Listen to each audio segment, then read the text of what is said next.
I'm Chef Jennifer Booker, the owner and executive chef of Your Resident Gourmet.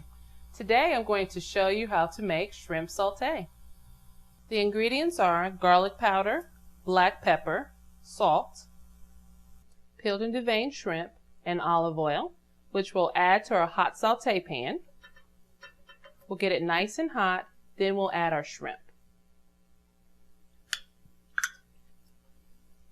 Stir that in, and then we'll add our seasoning.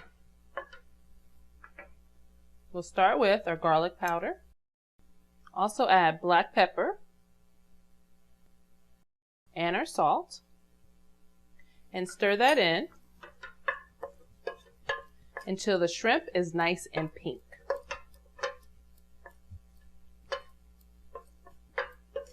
And this is what your finished product should look like.